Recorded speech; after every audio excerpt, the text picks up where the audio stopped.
ต้องกราบสบายดีท่านผู้ชมอีกคือเก่าเนาะมื้อนี้พบกับอาเซอร์เนาะในซองอาคา FC มื้อนี้เราจะพาท่านผู้ชมเนาะไปเบิ่งเนาะข้าวที่ปลูกไว้ในอาทิตย์ก่อนๆเนาะว่าตอนนี้เนาะข้าวมันใหญ่ส่ำใดแล้วก็งดงามส่ำใดเนาะซึ่งจะเป็นแนวใดเนาะเดี๋ยวมื้อนี้อาเซอร์จะพาท่านผู้ชมไปเบิ่งเนาะเอาไปเบิ่งกันเลย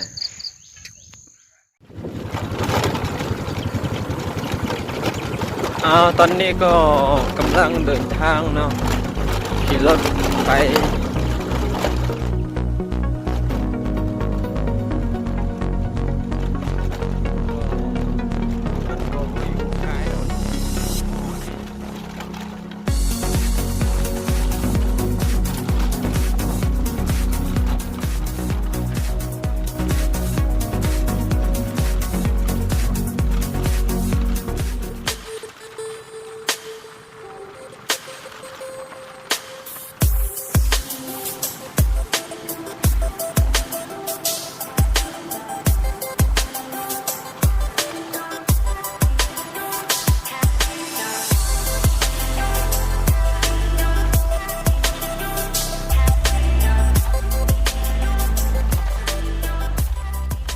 วันนี้เรา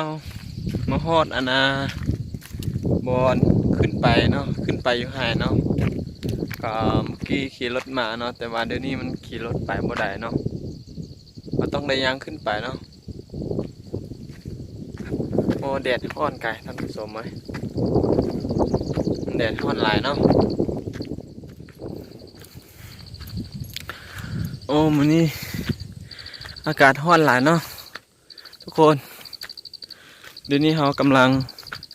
ย่างขึ้นไปเนาะเพื่อไปเบิ่งว่าข้าวมันงานบ่แล้วข้าวใหญ่ส่ำใดใกล้ๆสิฮอดแล้วเนาะ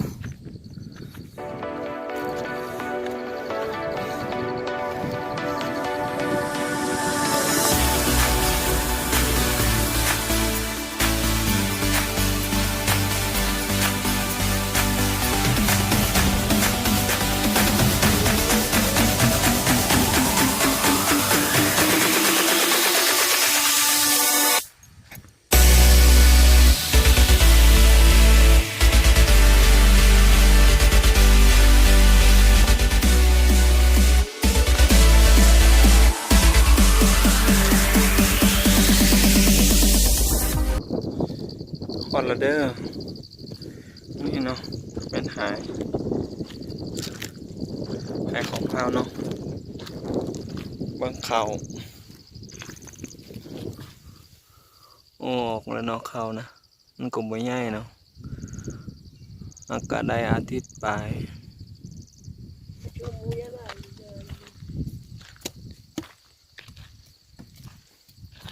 นี่ตัดหญ้าเนาะ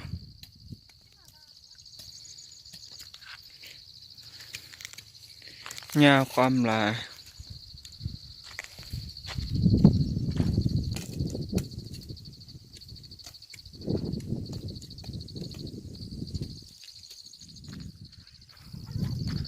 โอ้แดดร้อนไก่ท่านผู้ชมก็ช่วงแรกๆเขาก็จะตัดหญ้าแบบนี้เนาะเพื่อกันไว้เพื่อให้เข้านี่ออกมาเนาะเพราะว่าช่วงแรกเข้ามันบ่ออกเป็นต้นใหญ่เถอะเนาะโอ้ยร้อนไก่อันนี้จะเป็นวิถีชีวิตเนาะของคนเผ่าเหาเนาะเขาเจ้าหลังจากที่ว่าเขาเจ้าปลูกเขาแล้วเนาะมันจะตากหญ้าแบบนี้เนาะจนว่าตั้งแต่เดือน6เนาะฮอดเดือนต้นเดือน10เนาะจะเสียหญ้า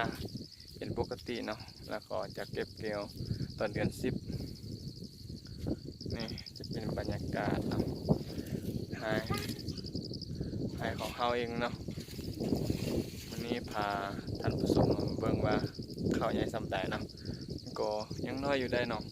เพราะว่าอากาศได้อาทิตย์ปลาย วันนี้เราไปนั่งพักยูทูบเนาะตุบน้อยๆเนาะที่ต่างไรวันนี้เนาะจะเป็นตุบน้อยๆเนาะที่เอาไว้ห้องฮับเนาะในการที่ว่าพักผ่อนหรือว่ามากินข้าวเที่ยงเนาะอยู่ในตุบน้อยๆนี้เอาเข้าไปเบิ้งเลยเนาะอ๋อเป็นแบบนี้เนาะมุงโดยหญ้า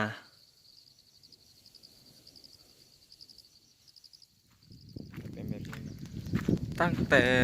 สมัยปู่ย่าตายายเนาะเพราะว่าในเขต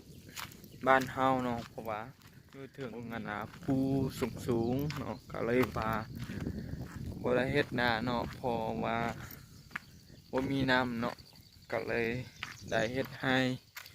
ทำมากินแบบนี้ทุกปีเนาะแล้วท่านผู้ชมท่านใดเนาะบ้านเจ้าเฮ็ดหยังเฮ็ดแบบใดก็อย่าลืมคอมเมนต์มาที่ใต้คลิปวิดีโอก็ได้เนาะเอาที่สำคัญก็กดไลค์กดแชร์เนาะกดติดตามเพื่อเป็นกำลังใจให้คอยเด้อเนาะสบายดี